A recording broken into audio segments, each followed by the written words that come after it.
Subscribe to our YouTube channel and press the bell icon to get the latest updates.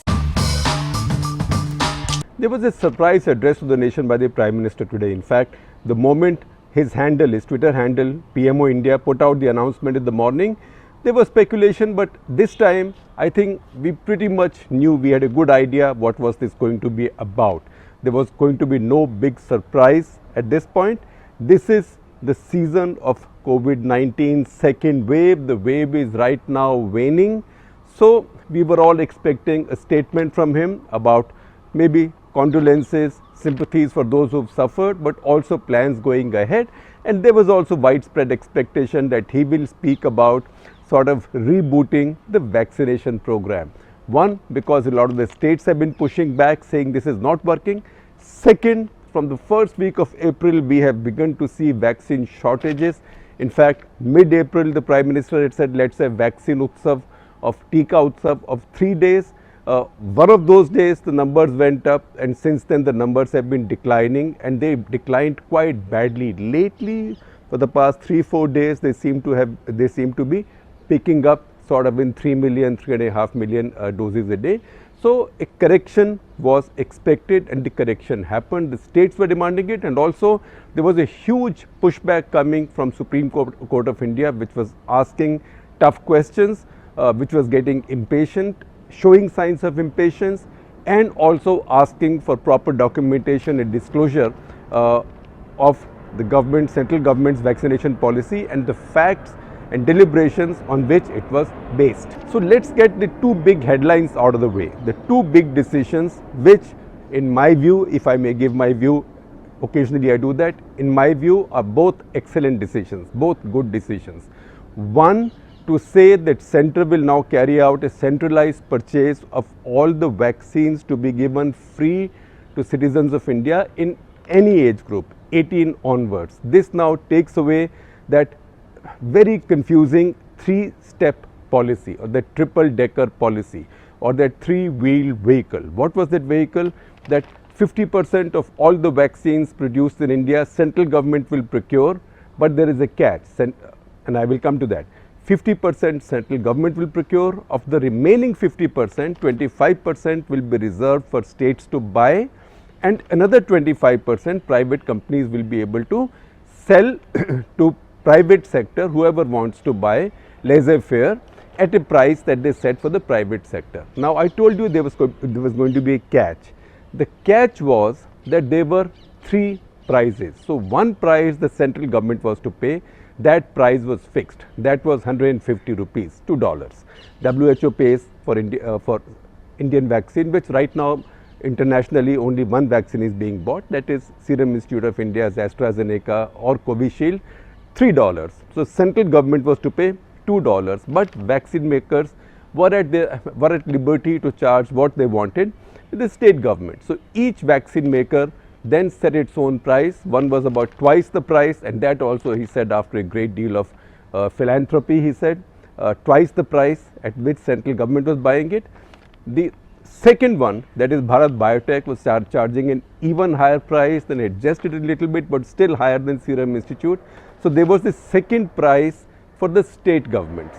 And then if any government was going to import from overseas, say state government, that was going to be its own price. And once again you got into a situation where state governments were now floating global tenders and asking for competitive bids. So you had the situation where 30 states from India were competing for a scarce commodity across the world. Now that is never the way this new vaccination policy should have been drafted. No differential pricing, because the moment the centre uses its monopoly power to procure 50% at a particular price, first of all becomes very difficult for any state.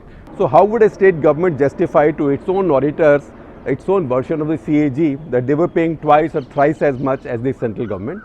Second, it was always going to be impossible for any state government to charge for these vaccines, for the centre to think that they will give it for free and state governments will charge for the vaccine. So even if the state governments were to give the vaccines for free, they should have been given the same price as the central government. So this policy was toxified from the very beginning, it is never going to work. If we are one country, one system, one government, one citizenry, then you can't have differential pricing for the central government and for purchases by the central government and the state governments. Private sector I don't talk about. So that was never going to work.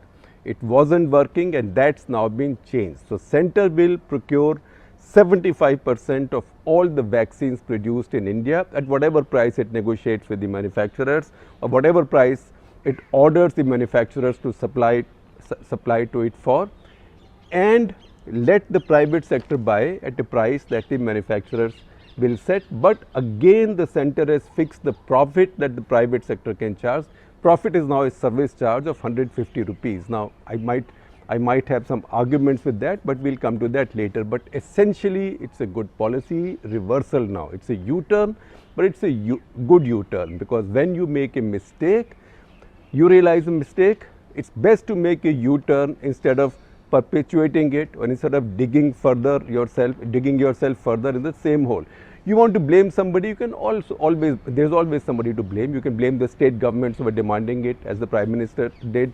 You can also blame many in the media. Many of us said that this is over centralized. Even I said it's over centralized. But what is over centralized is decision making.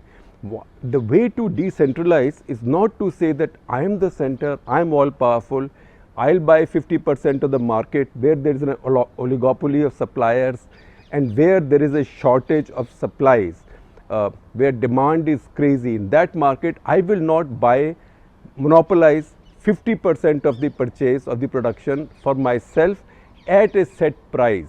All of you now compete for price. That's not how it works. It used to work with zamindaris, where the zamindar said that, old feudal said that I will get all this, I'll buy all this agricultural produce in return for whatever, maybe interest on the loans your forefathers may have taken from me, and for the rest of you there is open market. So that is why this policy was fatally flawed. So it's a good thing that the Prime Minister has withdrawn it.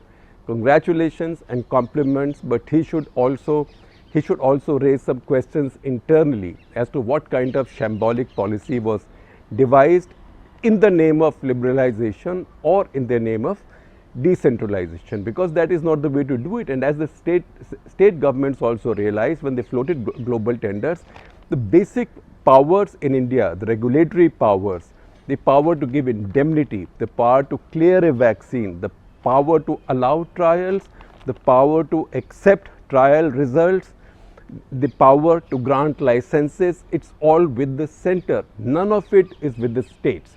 So one who has all these powers should also be doing the purchasing, or if you want to delegate, you can also delegate these powers. That obviously is going to be tough. So I think it's a good thing. There is a good course correction made. Also, the vaccine supply is now easing a little bit, because after this center changed the policy on 28th of April and made it open to more categories, and also gave manufacturers the assurance they could earn a little more money from others, from the states and the private sector, and also that the market was being expanded with more age categories being opened. Since then, manufacturers have begun to make more vaccines.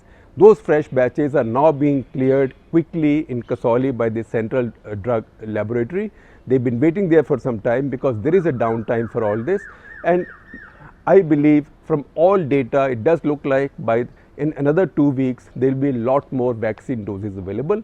That is when this new reversed policy will now come in. 21st June the Prime Minister is fixed. He wants to make an event of everything. So this coincides with the International Yoga Day. Just as last time he had said this coincides with Ambedkar Jayanti, and he also made it Tika Utsav, right? So that is being done right now. That's a good idea. Then there was much else. For example, he gave an account of how difficult the challenge was, and that sounded quite defensive, say for about 10 minutes. When he said nobody had imagined oxygen requirement will go up this high. Nobody had oxygen requirement was enormously more than what India could produce. Also, he took some time explaining why India's vaccination drive had been a slow burn or a slow start, and he said WHO invoked WHO more than once, although I'm not sure one should keep doing it these days because WHO's own name right now needs quite a bit of cleaning up, particularly after the new revelations on the origins of the virus and how incompetent, if not complicit, WHO was with what was going on. Nevertheless, he said that WHO set the norms, and that's how we decided to first vaccinate health workers, then frontline workers, then people above a certain age, etc., etc. Again, if you ask me, if you allow me to slip in one moment of opinion, I would say that from the day after the first 15 days, once the category of healthcare workers was over, vaccination should have been opened up for everybody above the age of 45, because there was also some vaccine hesitancy at that time, that many people were not coming. So by opening up to a larger market, India would have been able to get the vaccination into more arms. But at the same time, it would then not have been possible to export those 6.5 crore dosages overseas. And yet again, it's part of the same comment from me, if India had been concerned early enough, if India had not become complacent when the first wave declined in September, mid-September onwards, and placed its orders and booked its doses in September, October, then it's not possible that all of India would have been vaccinated by now. India is a very large country and very big population, but another 10-15 crore arms would have got the vaccination into them, and that would have saved more lives by now. Nevertheless, India is right now improving its vaccination process. 23 crores have already been vaccinated.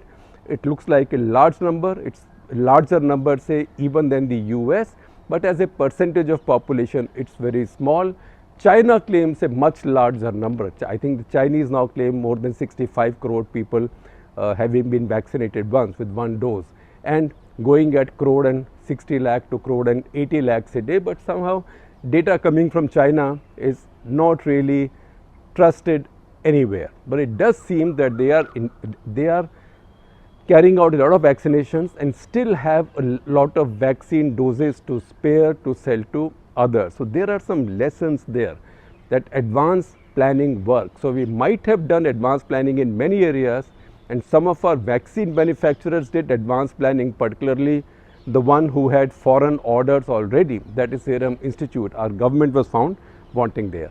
The second big decision here, the rest I am not going into. He's talked about people who were critical, and he keeps on saying that criticism is fine, but then he says that people said one side doesn't fit all. One side doesn't fit all. That logic stays, and that's an argument for a different time. But it is not as if the answer to one side doesn't fit all. The answer to that is three sizes fit everybody, because at least one size will fit me. But if you tell me my shoe size may be 44 or 42 or whatever it is, I don't remember, and maybe Europe, America, India, it all varies. So 42 or 44, but I can fit in 42. The person recording this may fit in maybe 40 because he's much younger than me, maybe, or maybe 46 because he's much bigger than me. But can I fit in 40? If I fit in 42, can I fit in 40, 46, 48, 52? My kurta is size 40, right? Maybe I can manage size 42, but can I manage size 48 or size 34? It doesn't work like that. So one size doesn't fit all is correct logic. Similarly, three sizes fit all is an even more flawed logic. So that is the brief point I want to make to explain this. So I am glad at the same time, सुबह का भूला शाम को घर आ जाए तो भूला नहीं कहलाता. That's a good thing.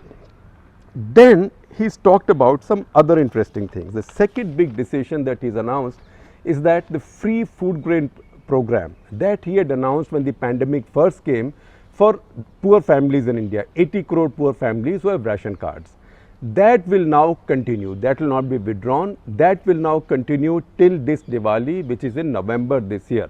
And I can tell you, if it's still November this year, by that time we'll be full on preparing for Uttar Pradesh elections. So chances are it will then be extended up to maybe some other date, maybe Baisakhi next year or some date next year. Chances are it will go on. But the fact also is that India has a lot of food grains. Now, what he does not do is succumb to pressures and demands, say from Congress and others, to start making large cash payouts, large as in volume, not 6,000 rupees, 5,000 rupees a month to the poor people of India is not a large amount for the individual. But when you multiply it by the number of people who would have needed that or who would have deserved that, that number is very large. So he has not fallen for that, but at the same time he has said that he is extending this help in kind. Now this grain has already been procured. This year Government of India has carried out record wheat procurement, and I suspect the same thing will happen with paddy going ahead, because right now Government of India is going out of its way also to procure as much as possible to counter the farm protests. So once it's been bought, it can be distributed. That is better than rotting in the godowns. But if you have to distribute cash, cash is always better than kind. But if you have to distribute cash, then you have to print money. When you print money, then you have inflation, and then many other consequences also visit you. So the Congress party and many in the opposition are stuck with these big cash transfers. Rahul Gandhi, Congress party, 6,000 rupees a month Nyaya scheme. Maybe they can implement it, or maybe the poor of India have to wait for them to come to power and start printing money and implement it. So while many have advised already in the private sector and in the opposition to start printing money and distribute, he hasn't done it.